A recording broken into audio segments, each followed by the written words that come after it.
Hello, I'm Justin Wheeler, and welcome to this episode of Nonstop Nonprofit. I'm excited to sit down with Cara, the development director of One Tell at a Time, to learn more about how they've grown their monthly donor program by nearly 1,000% in the last few years. During times like now, having a predictable revenue stream could not be more important. We're going to dig in with Cara to learn how they've expanded so quickly and what they're doing today to keep their donors engaged and retained. Let's dive in. The best thing that we can do is just raise as much money as possible and then give it to the people around the world. We set out to raise $1,000 to help this person, but we had no idea how to fundraise. Then you're doing it wrong. Okay. That is unacceptable, and that is not the way to run a board. Who is this girl, and what's the thought process when you're like, do I include a nickel? And it snowballs like any peer-to-peer campaign. The more people that view this content, the further and further it grows. The community raised $55 million in 2019. The more nonprofits can give their donor base that experience of the impact that's being made on the ground level, there's nothing else you have to give someone.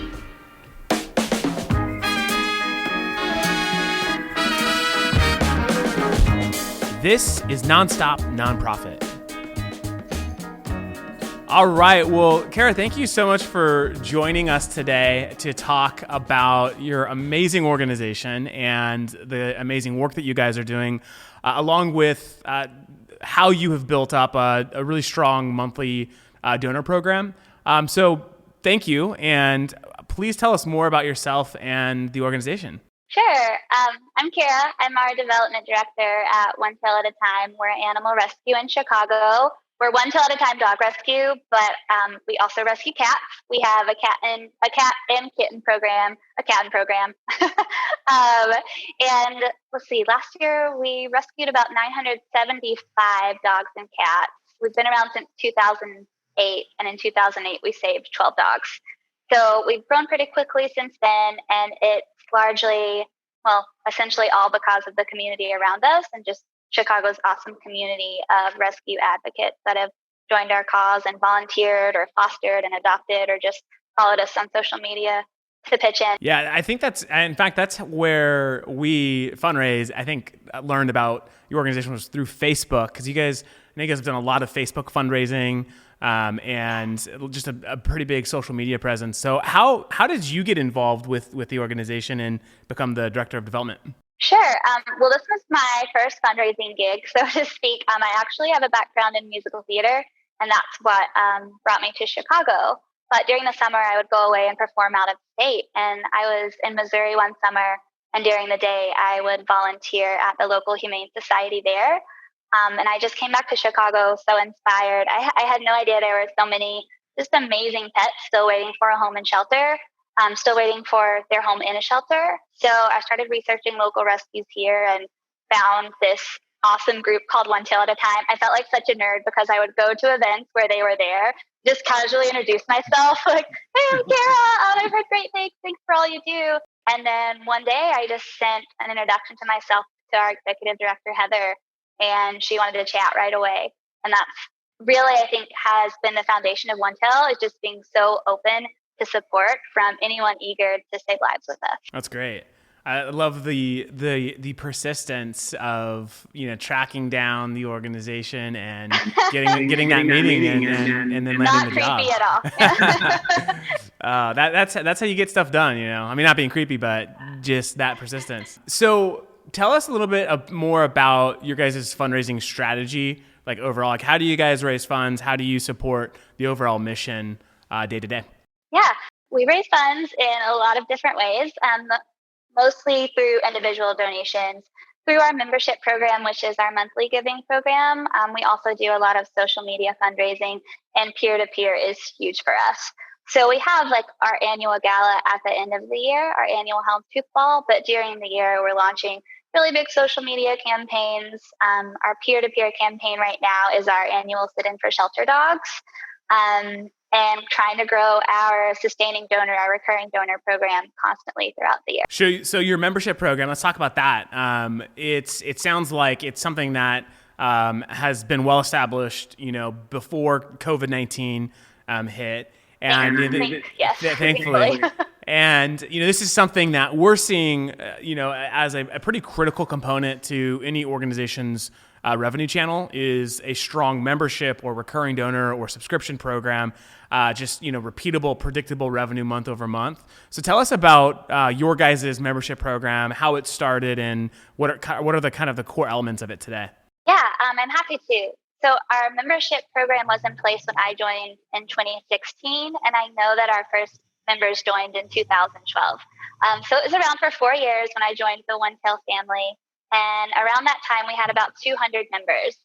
And our membership program was essentially the big yellow PayPal button that lived on our website. And then if you signed up we had one level of support. It was a $10 monthly donation, or you could give a one-time annual gift of $120. And then you got a new membership gift, a cool piece of swag each year. So we thought about it more and realized if 200 supporters are willing to make a monthly gift for a membership program that we hadn't invested a ton of time in, maybe we should spend some more time developing our monthly giving program and see where it takes us. So from 2016 to now, we went from 200 monthly donors to over 1,600 monthly donors. Wow, that's amazing. And so do you still only allow them to give $10 a month, or have you expanded that offering? No. So our starting monthly gift is $10 a month. But then they are able to give at different levels. We have them branded to our mission. So we have the Chihuahua level, the Beagle level, the Great Dane level of monthly support, where they can also make a custom gift. And those levels have been really important for us as we think about how do we move donors up the supporter pipeline, and how do we do some upgrade campaigns throughout the year. So over the course of just a few years, essentially you guys grew this community by over 1,000%. And what was the driving factor behind that? Like, how did you go from 200 to 1,600 members in just a few years? I think I always call it making it a thing. We made our membership program a thing. Yeah. We made it this community, this inner circle, or this like club of supporters, if you will, where we do a quarterly newsletter now. We have an open house just for our members to come and play with puppies throughout the different levels. If you're giving $50 a month, then you get to name one of our rescue dogs. Or if you're making a monthly gift of $100 a month, you get to actually go to the shelter with our executive director and save a dog's life. Wow. So just making it fun and just making it something that our members really want to be part of was huge for us, and making it easy as well. Like going from the PayPal phase to actually being able to accept Stripe and brand our donation form. We saw all of those things make a difference. That's awesome. So I love that, like, make it a thing. I think, that's got to be like the headline for this podcast, because I 100% agree with it. I mean, I've talked with so many organizations. I've been a part of building, monthly recurring donor programs as well. And you're exactly right. The more that you make it a thing, it just opens up new opportunities. And the fact that you guys, what I love, I think there's like organizations typically go two routes with making it a thing. One is they provide kind of benefits and values and perks that really aren't tied to the mission. But what you guys do, get to come in and play with the dogs, get to name dogs. It's so tied to your mission that I'm sure the big part of that growth is because it's resonated with your community and people want to be a part of the mission, and giving monthly and being able to have that sort of access is an amazing program. So great job to you and the team for thinking of that.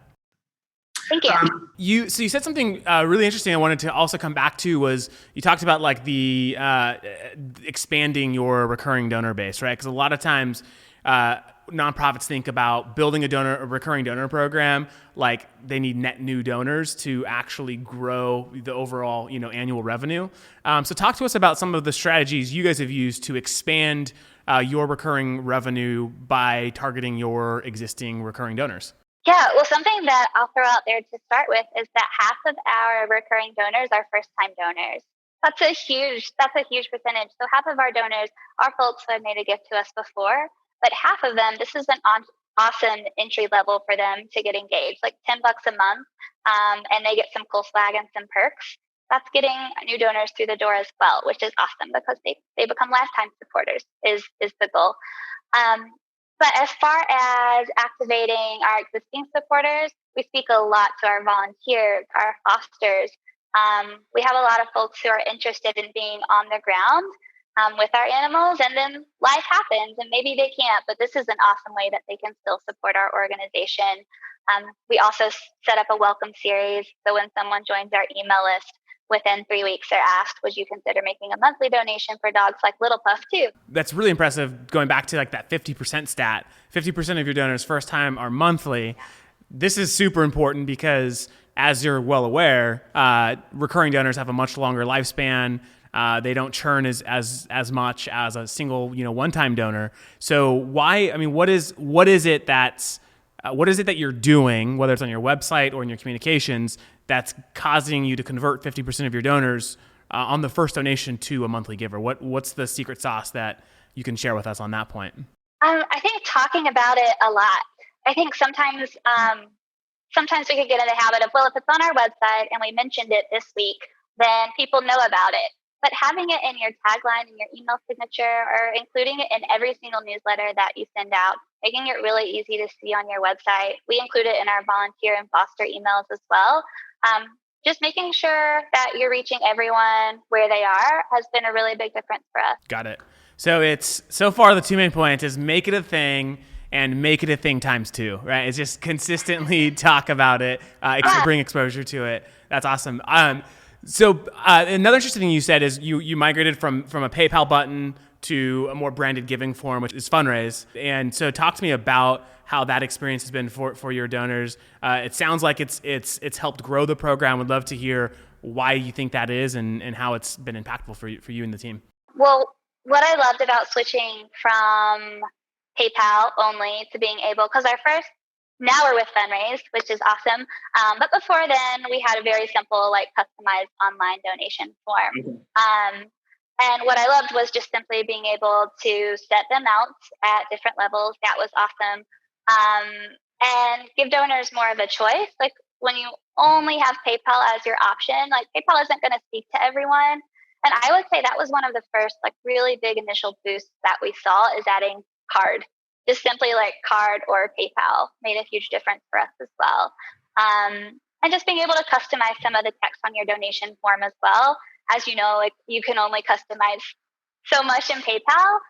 But when you're working with a donation form where you can change so it doesn't feel like they're going to a totally different website to become a monthly supporter to your organization, that they're with you the whole time, I think that makes a huge difference. Totally. It's the being able to contextualize the giving experience for the donor, creating that brand trust, right? They trust you, not some third-party tech vendor. And so the more that experience can be a part of your brand, you're going to see better results. And so that's great. And, that's also something that we see at Funraise. It's no donor is the same. Everyone has their preferred giving method. And so being able to expand that, all the different options in which you can give, right? So PayPal is a big one.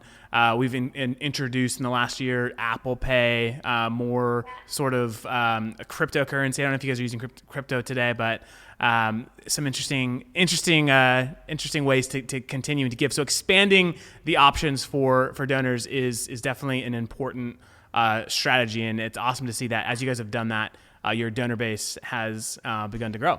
Yeah, we just actually enabled our Apple Pay, and it's really cool to see people start to use that as their choice. Oh, that's awesome. That's cool. Yeah, I would love to follow that and see how the conversion rate is and the what the lifetime value of Apple Pay donors is versus credit card donors, because it would be interesting if there is any difference there. It sounds like, based on what I'm hearing so far, it's really your membership is really the cornerstone sort of revenue channel for the organization. I mean, I know you guys do a lot of different things, and I've talked with you in the past, I think, as well, about event fundraising and auctions that you guys are doing. But where do you foresee, or where's the next sort of iteration of your membership program? Are you guys talking about ways for continual growth or new things that you want to experiment and try out as we kind of enter this really digital only fundraising environment as of today?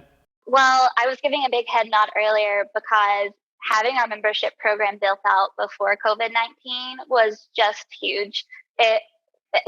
the last thing we want to do is stop all of our programming. Like, dogs are not these things to come into the shelter. So we wouldn't have been able to increase our intake like we were talking about earlier. We would have had to stop completely if it wasn't for that really reliable support that we already had in our pocket. So right now we're focusing on that again because, of course, we want to grow even more before the next crisis happens. So we're asking ourselves, well, we've really added some exciting technology and different engagement opportunities for our members. So how do we take those to the next level? So working on that, especially in an age of like not being able to be face to face with our donors as much. We're thinking of digital engagement opportunities and thinking about one thing that we started doing just less than 2 years ago was an actual upgrade campaign for our monthly donors. So every year we have a membership drive.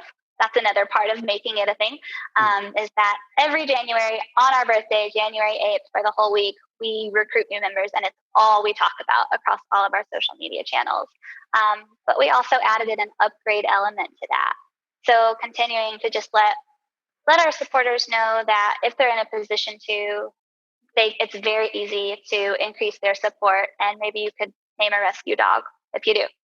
Yeah. And is that also for expansion? So if you expand, you get more access to different things, or what's driving people to expand their monthly gift? Is it more of just communicating the impact, or are they getting something for the expansion? I hear that a lot of our donors just hadn't thought or didn't know that it was very easy to upgrade their support.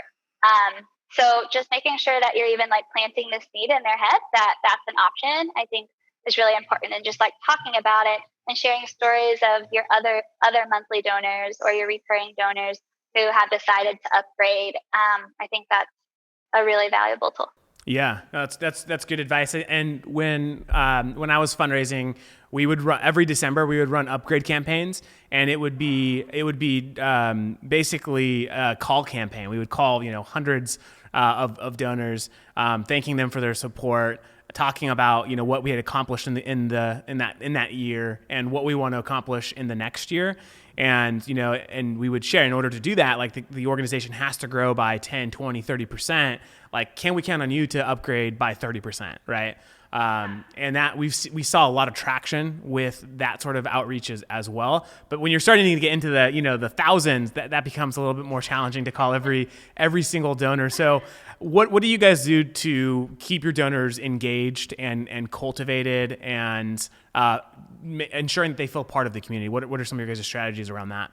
I think that's really important because we see that our members are our most engaged members of the community. They're the ones who are engaging with us on social media. They have like the open rate for our membership emails is usually like 15 to 20% higher than our general communications. So we know that they're there. They want to hear from us. So they do hear from us. We talk to them more. We send them more communications throughout the year, special announcements than we would just for our general supporters who aren't committed monthly just yet. And on top of that, just for example, when our shelter in place started here in Chicago, we had our associate board, which is our young professionals board. They started contacting every single monthly donor to thank them from their support, just to check in and let them know, like, if it wasn't for you, this time would look so different from us right now. And we just want to take the chance to say thank you. So we're constantly looking for ways that we can just say hey to our monthly members and make sure that they know that we notice their support. Because I think as we're sharing, we no longer have 100 members. Now we have 1,600 members. We've thought a lot about how do we make sure that every one of those members knows that they're just as important as the member who signed up next to them, and that we notice their support coming through our checking account every month. Yeah, no, that's really interesting. And have you seen any sort of, like, as it relates kind of like the health and economic sort of situation that we're going through today, has it caused you and the team to kind of rethink some of the engagement strategy? I mean, I'm thinking specifically like coming to the shelter and petting dogs. Like, are there certain things that you have to think about for the rest of the year? We can't offer, X, Y, and Z, and so we have to do some new things. Have you guys thought about that or strategized, and what have you done, if anything, differently as a result? Yeah, well, the open house at at our shelter is always a big one for the members, especially members who are new to the organization. Like our volunteers are there all the time, but if someone's never visited, they really look forward to that event. And it's an awesome opportunity for us to get to know who our monthly members are and for them to get to know us. So we're thinking about how can we do that digitally this year? How can we get the impact in front of them, if not in person? So it is something we're thinking about. We haven't figured out the perfect solution just yet. But in the meantime, we're spending that time just actually talking to them and reaching out one-on-one. That's awesome. I saw something. Well, actually, our VP of sales, he hosted a happy hour for the sales team, and it was with a sanctuary. It was like a virtual like tour of the sanctuary. And so we saw like all these different, animals, and like the owner of the sanctuary was like introducing, it was really clever. And they had said something like they're getting so many requests, they can't even fulfill this sort of, virtual tours because there's just way too many. So maybe that could be a way to engage with some of your recurring donors, is some sort of virtual dog petting exercise on Zoom or something. Yeah, virtual dog petting. I'm all for it. And cats too. Okay, I want to get a little bit nerdy for a few minutes, and we're going to look like on kind of like behind the scenes of managing a membership program. Obviously with 1,600 individuals, that's a lot of that's a lot of volume, right? And in order to keep 1,600 people sort of feeling engaged and feeling just as important as the last person that came in behind them, what are the things or what are the tools that you use to help maybe automate some of that, or to stay in the loop on how kind of the health of your donor sort of segmentate, or the health of your recurring donors is? I could talk about this all day. So this was actually I'm not a one-woman development shop. I'm our one-woman development staff shop, but we have so many awesome board and volunteer members who couldn't do any of this without. But as far as the day-to-day operations, it's me.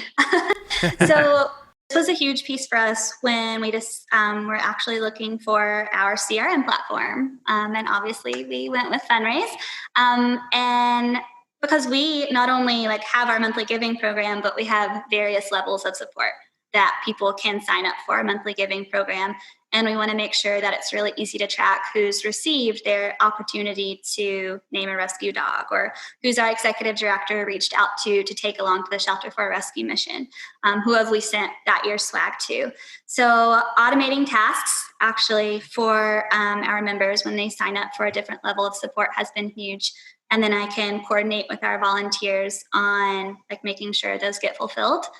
And another thing is the intelligence of Funraise, the intelligence reporting tool. So I'm able to look every week at who's had a failed donation so that we can be proactive and reach out to them right away to see if they need any help updating that donation information. And we get a lot of responses. Oh, nice. People who like, oh yeah, I'm actually about to update that right now. Thanks for the reminder. And there's no way to know, of course, how soon would they have upgraded their donation information? But what we do see is that when we take the time to just reach out to them personally, that they're upgrading it pretty soon after, or updating their information pretty soon after. No, that's great. Yeah, I mean, I remember when I was managing our recurring dinner program, prior to Funraise, we didn't have that information of when a donation failed. It was 30 days after the fact, right? Which is like the fire's out. Like this person probably has lost, interest at that point. And so one of the first things we decided to build at Funraise was that like real-time notification, not just for like the admin, in this case you, but also the donor. So they're getting that email right away if their card fails for whatever reason. Actually, I'm a donor for an organization. My card just failed for some reason, and I got that notification right away. I was like, oh shoot, I got to update it.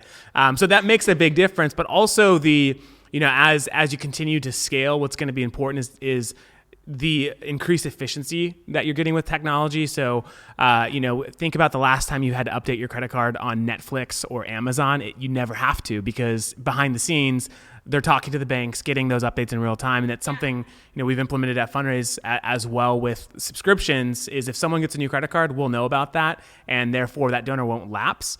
So hopefully that will be play a small part in your guys' amazing membership growth over the next several years. So totally does. That's happened a couple times, and we've explained to our donors it's just auto magic. Auto magic. I love that. Magically. Don't worry about it. Auto magic. You're giving us so much good content. Magic. I love it. I can't explain the technology behind it, but it's great.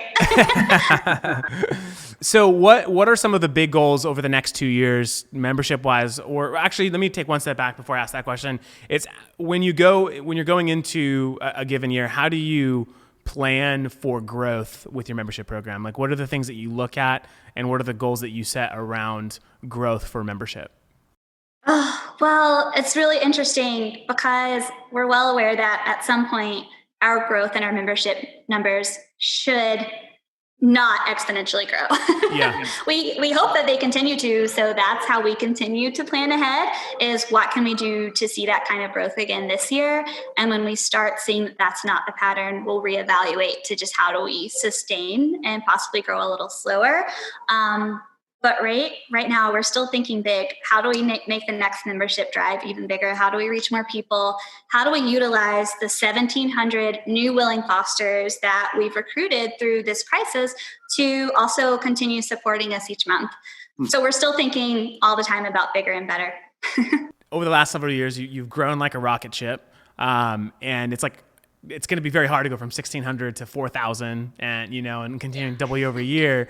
But keeping that like at the forefront of like what is driving the growth, why do people engage, what do they care about, are things that really help kind of align that. And so it's exciting. I'm excited to see where you guys are in the next 12 months. On the membership drives, are you guys doing any sort of paid advertisements around it, or is it all organic, sort of just community mobilization that's driving the acquisition? It's really organic. It really wasn't until this year that I figured out what the heck I was doing with Facebook advertising. So we're utilizing Facebook advertising and the Google ad grants now as well. But in the past, it's always been very organic. Well, there you go. There's some more opportunity for growth and just more tapping into opportunity. that. Yeah. Well, Cara, those are lots of the questions I wanted to answer. That was very informative. Thank you so much for making yourself available. I know how busy everyone is right now, especially in the nonprofit sector. And so I really appreciate you taking the time out of your schedule to chat with us and to be a resource for all the nonprofits out there that are looking to build their recurring donor program. No problem. I'm so glad you had me. Thank you. Absolutely. Have a good rest of the week. Yeah, you too. Bye. Bye. Thanks for listening to this episode of Nonstop Nonprofit. This podcast is brought to you by your friends at Funraise, nonprofit fundraising software built by nonprofit people. If you'd like to continue the conversation, find me on LinkedIn or text me at 562-242-8160. And don't forget to get your next episode the second it hits the internets. Go to nonstopnonprofitpodcast.com and sign up for email notifications today. See you next time.